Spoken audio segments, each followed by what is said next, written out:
দিন হাসপাতালে ৬ শিশুর মৃত্যুর ঘটনায় করা মামলার বাদী আয়েশার পিতা মোহাম্মদ হাবিবুর রহমানের দাবি, এটি হাসপাতালের অবহেলাজনিত হত্যাকাণ্ড। যে সমস্ত প্রতিষ্ঠান হাসপাতালের ছাড়পত্র দেয় তাদের তদারকির গাফিলতিকেও দায়ী করেছেন তিনি। তবে বিশেষজ্ঞরা বলছেন, কেবল নামকা ওয়াস্তে তদন্ত কমিটি নয়, ঘটনার প্রকৃত কারণ উদ্ঘাটন জরুরি। মিরাজ মিজুর রিপোর্টে বিস্তারিত। আমার বেবি তো অসুস্থ ছিল না, সম্পূর্ণ একটা সুস্থ বেবি ছিল, কোনো দিক দিয়ে কোনো সমস্যাই ছিল না ওর। ছোট ছোট জামাকাপড় কিনেছিলেন ফাতিমা হাবিব দম্পতি। তাদের কোল জুড়ে আসে সুস্থ সবল এক কন্যা শিশু আয়েশা। হাসপাতালের বিছানায় সব শেষ হয়ে যায় নিমিষেই। আপনি যদি একজন নার্স থাকতো, ঘটনাটা দেখতো যে কেন এতগুলো বাচ্চা কান্না করতেছে, ওনাদের মাথায় থাকতো। একটা নার্স ছিল না। একটু আবার সিসিটিভির ফুটেজও কিন্তু এরা দেখতে পারে যে কি হয়েছে না হয়েছে, আমাদের মাদের কথা না ধরলো। একটা নার্স ছিল না, ডাক্তার ছিল না। পোশাক কিনেছি, তারপর অলরেডি আমি কিন্তু আকিকা দেওয়ার জন্য সব ধরনের প্রিপারেশন নিয়ে ফেলেছি, যে ঈদের সময় আমি আকিকা সহ সব কিছু করবো, 7 দিনের মাথায় নাম রাখবো।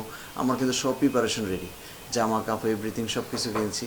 আমি অনলাইন থেকে 6টা ছোট কাঁথা, এই যে সুতির কাঁথাও মানে আমি কালেক্ট করেছি, ক্রয় করেছি। কিন্তু আসলে আজকে সবই মানে দুঃখ ছাড়া আর কিছুই না।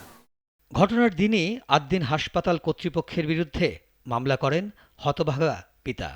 তারা ডেথ সার্টিফিকেট ওইখানেও কিন্তু আইসিইউতে লিখছিল। পরে আমরা বলছি এগুলো সব চেঞ্জ করেন, এগুলো সব কেটে আমাদের পোস্ট অপারেটিভ ইউনিটে যে মারা গেছে সেটা আপনি মেনশন করে দিবেন। পরে তারা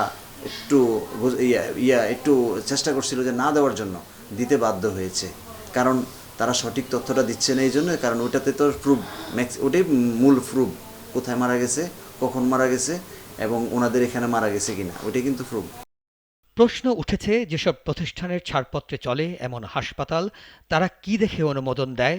পুরো স্বাস্থ্য ব্যবস্থার প্রতি আঙুল তুলেছেন আয়েশার বাবা। তার প্রশ্ন, আদৌ কোনো তদারকি করে স্বাস্থ্য অধিদপ্তর? যে এই যে বাংলাদেশের অলিতে গলিতে হসপিটাল হচ্ছে, বাংলাদেশের তো অবশ্যই স্বাস্থ্য মন্ত্রণালয়ের অধীনে যারা যে 6টা সংস্থা অনুমোদন দেয়, তারা কি দেখে দেয়?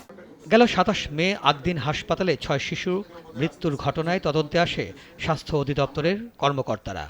তখনই প্রশ্ন ওঠে, ময়নাতদন্ত ছাড়া মৃত্যুর প্রকৃত কারণ জানা সম্ভব কিনা। পোস্টমর্টেম ছাড়া মূল ঘটনা আইডেন্টিফিকেশন করা ডিফিকাল্ট, কিন্তু তখন আইন আদালত যে কাজটা করবে সেটা হলো সার্কামস্টেন্সিয়াল এভিডেন্সের উপর ভিত্তি করেই এই আইনের গতি পথ নির্ধারণ হবে। এই যখন স্বাস্থ্য অধিদপ্তরের ভাষ্য, তখন কি বলছেন বিশেষজ্ঞরা? আমার কাছে মনে হচ্ছে যে এই অটোপসি বা পোস্টমর্টম না হওয়ার ফলে আমরা মূল এভিডেন্স যেটা থাকতে পারত, যেটা মূল ঘটনার সাক্ষী হতে পারত, সেই এভিডেন্সটা আমরা হারাই ফেললাম। যেমন ধরেন বাচ্চাগুলো যে মারা গেল, ধরেন তার যদি গ্যাস অ্যানালাইসিস হতো, তাহলে আমরা জানতে পারতাম তার ভিতরে কোনো বিষাক্ত গ্যাস ঢুকেছে কিনা। তাহলে বিষাক্ত গ্যাস যদি আমরা পেতাম, তাহলে আমরা তখন সোর্স দেখতাম যে গ্যাসটা আসলো কোত্থেকে। বিশেষজ্ঞরা বলছেন, মামলার সকল আলামত ধ্বংস করে আবার সেই আলামত খোঁজা হচ্ছে তদন্ত কমিটির নামে। যে এক হলো এই বাচ্চাগুলোর পোস্টমর্টম করা, 2 নম্বর হলো ওটা যেভাবে ছিল সেইভাবেই রাখা, যেমন রুমটা না খোলা, রুমে কেউ না ঢোকা, এটা অ্যানালাইসিস না হওয়ার আগে।